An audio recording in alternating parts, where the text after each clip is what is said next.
ಪ್ರಹ್ಲಾದಸ್ತಾಲಧಾರಿ ತರಳಗತಿತಯಾ ಚೋದ್ಧವಃ ಕಾಂಸ್ಯಧಾರಿ ವೀಣಾಧಾರಿ ಸುರರ್ಷಿ. ಪ್ರಹ್ಲಾದರಾಜರು ಬರ್ತಾರಂತೆ. ಭಾಗವತೋತ್ತಮರಾದ್ದರಿಂದ ಭಾಗವತ ಅಂದರೆ ಬಹಳ ಪ್ರೀತಿ ಅವರಿಗೆ. ತಾಳ ಹಿಡಿದುಕೊಂಡು ಬಂದಿರ್ತಾರೆ. ನಮ್ಮ ಕಣ್ಣಿಗೆ ಕಾಣಲ್ಲ ಅಷ್ಟೆ, ನಮ್ಮ ಕಣ್ಣು ಅವರನ್ನು ಸೆರೆ ಹಿಡಿಯುವಷ್ಟು ಶಕ್ತಿ ಪಡೆದಿಲ್ಲ.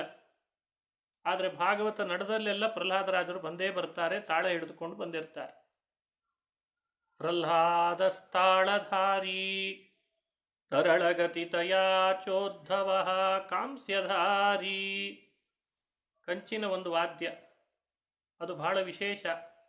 ಅದನ್ನು ಹಿಡಿದುಕೊಂಡು ಉದ್ಧವ ಬರ್ತಾನಂತೆ. ಭಾಗವತದಲ್ಲಿ ಉದ್ಧವನ ಕಥೆ 11ನೇ ಸ್ಕಂಧದಲ್ಲಿ ಬರ್ತದೆ, 3ನೇ ಸ್ಕಂಧದಲ್ಲಿ ಬರ್ತದೆ ಉದ್ಧವನ ಬಗ್ಗೆ.